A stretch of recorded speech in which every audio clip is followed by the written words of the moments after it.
আসসালামু আলাইকুম, নোয়াখালী থেকে বলছি আমি স্বপ্না। কেমন আছেন সবাই? আশা করি ভালো আছেন। আমিও আল্লাহর রহমতে খুবই ভালো আছি। কাছে এবং দূরে যেখান থেকে আমার ভিডিওটি দেখছেন সবাইকে অসংখ্য ধন্যবাদ। এই যে দেখছেন, এটা আমার ঘরের মোরগ সকালবেলা জবাই করেছি। সকাল সকাল রান্নাবান্না শেষ করে আজকে আমার দুই জাকে নিয়ে আমাদের যে কমিউনিটি ক্লিনিক আছে ওখানে যাব। ওখানে ওনাদের দুজনকে স্বাস্থ্যকর্মী আপাকে দেখাতে হবে। সেখান থেকে যাব আমাদের ওয়ালটন শোরুমে। সেখানে আমার কিছু কাজ আছে, কাজগুলো সেরে তারপরে আমার কিছু বাজার সদাই করা লাগবে ঘরের জন্য। সেগুলো কেনাকাটা শেষ করে তারপরে বাড়িতে আসব।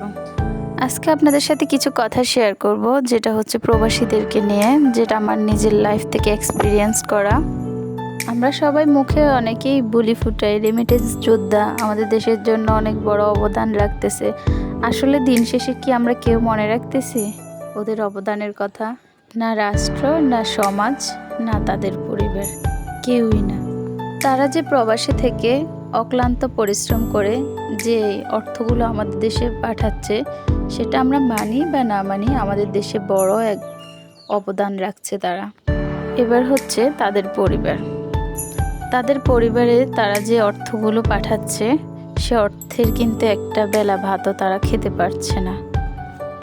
তাদের পাঠানো টাকা দিয়ে তাদের সন্তান, সংসার, বাবা মা, ভাই বোন, বা বিয়ের আগে তাদের বোনদের বিয়ে হয়, ভাইরা প্রতিষ্ঠিত হয়, সবগুলো কিন্তু ওই প্রবাসীদের টাকা দিয়েই হয়। এখন আবার আমাদের অনেকের মনে প্রশ্ন জাগতে পারে, কেন দেশের মানুষের ইনকাম দিয়ে কি সেরকম হয় না? হ্যাঁ হয়, তবে যারা দেশে চাকরি অথবা ব্যবসা করেন তারা কিন্তু দিন শেষে বাসায় আসেন এবং তারা পরিস্থিতিটা বুঝতে পারেন।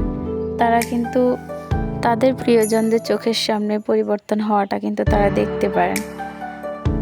তারা বাসায় এসে ফ্রেশ হয়ে খাবারগুলো স্বাচ্ছন্দ্যভাবে খেতে পারেন, যেটা প্রবাসীরা পারে না।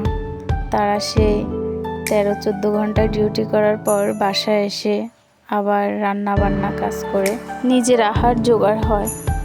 এই মানুষগুলোই পরিবারের সুখের জন্য খুশির কথা চিন্তা করে বছরের পর বছর প্রবাসে কাটিয়ে দেয়।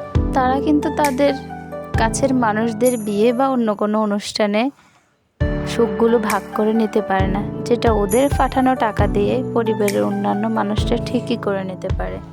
সন্তান পৃথিবীতে এসেছে জেনেও তাকে কোলে নিয়ে প্রথম স্পর্শের অনুভূতিটা পাওয়া তাদের সৌভাগ্য হয় না।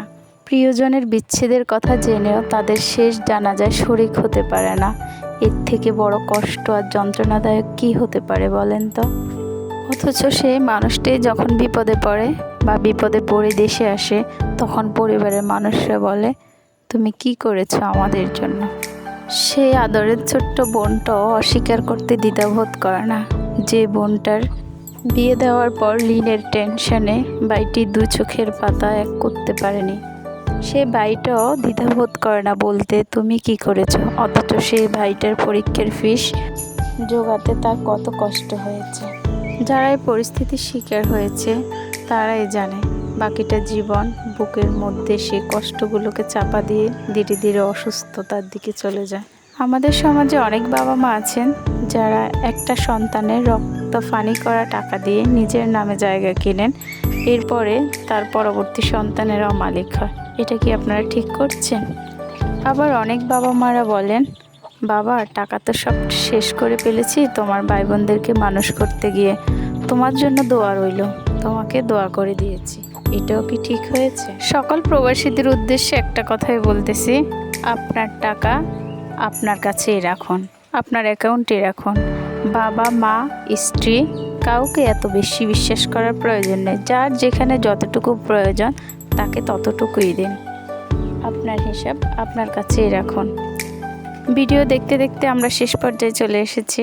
সবাই ভালো থাকবেন, সুস্থ থাকবেন। যদি আমার চ্যানেলটি ভালো লাগে প্লিজ চ্যানেলটিকে সাবস্ক্রাইব করে দিবেন।